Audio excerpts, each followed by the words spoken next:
La deuxième journée de ce camp biblique a eu lieu en soirée avec le premier enseignement du dirigeant national de la CMCI Togo, le pasteur Miché Pidabi. Dès sa prise de parole, il a qualifié ce camp de critique et spécial. Nous faisons face à un défi majeur dans notre ministère dans le monde. Nous sommes dans un contexte qui nous conduit à faire du progrès, a-t-il déclaré. S'appuyant sur la marche avec Dieu du leader fondateur de la CMCI, le professeur Zacharias Tane Fomom, il a expliqué que le problème du monde, et en particulier de l'Afrique, n'est ni le colonialisme ni la domination des autres peuples.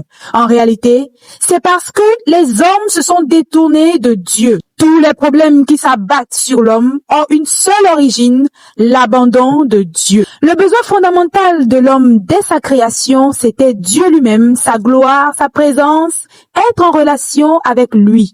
Mais cette relation a été brisée. Et les hommes ont commencé à croire que leurs besoins se trouvaient ailleurs. Ils croient que s'ils trouvent le mariage, la gloire ou l'argent, ils seront comblés. Même le roi Salomon, à la fin de sa vie, l'a confessé, vanité des vanités, tout est vanité.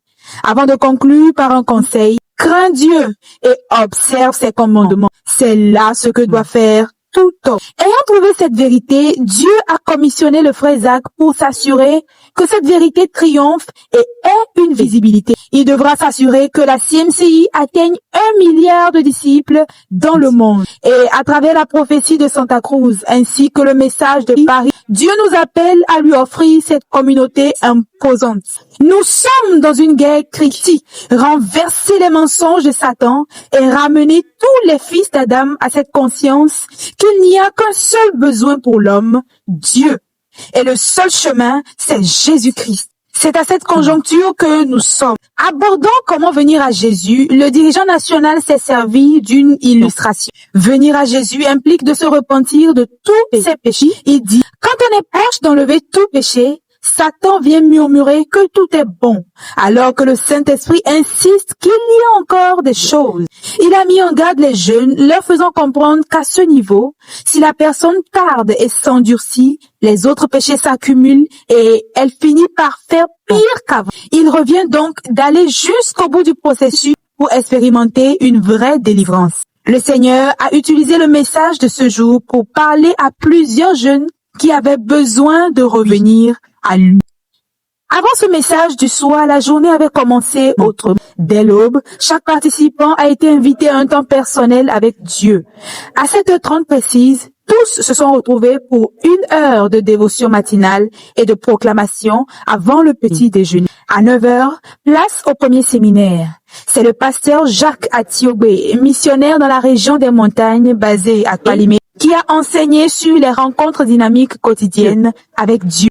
Autre temps fort, le lancement des travaux en atelier sur la première unité d'enseignement du message de Berthoud. Pendant toute la durée du camp, 2 heures chaque jour seront consacrées à l'étude du message de Berthoud. Le camp se poursuit jusqu'au dimanche 12 juillet 2026, ayant en vue l'objectif d'équiper chaque participant pour l'accomplissement du but quinquennal.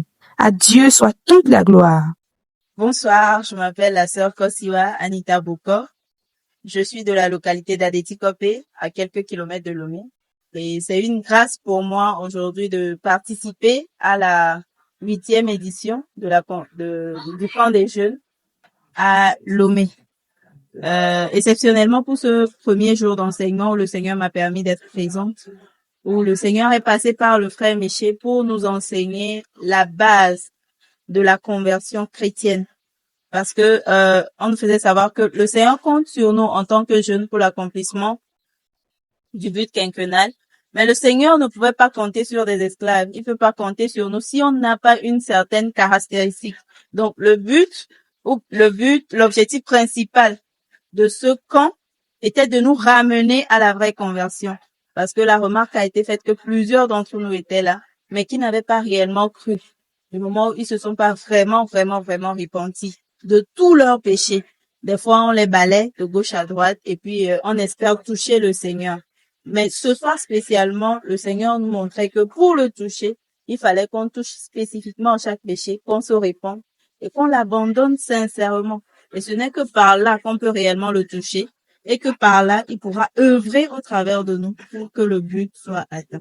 Merci beaucoup et soyez bénis. Oui, je suis le frère Daniel, Sikakossi Daniel. J'assiste le frère Bernard Eti à la direction de l'église de maison Avakosito à Lomé. Et je suis très content de prendre part à cette rencontre de ce soir et ça m'a vraiment aidé. J'ai compris que il n'y a pas de bonheur en dehors de Jésus et que c'est Jésus seul qui donne le bonheur. Ce message m'a vraiment émerveillé parce que j'ai constaté que dans plusieurs cas, nous disons que lorsque nous aurons ceci, on aura le bonheur. Et lorsque j'aurai mon diplôme, j'aurai le bonheur. Lorsque je vais avoir tel argent, ou bien je vais acheter ceci, je serai heureux. Mais le constat est que on n'est jamais heureux après qu'on obtient toutes ces choses. Et ce message qui dit, c'est seul en Jésus qu'on a le bonheur, m'a vraiment réjoui le cœur. Et je bénis le Seigneur pour cela.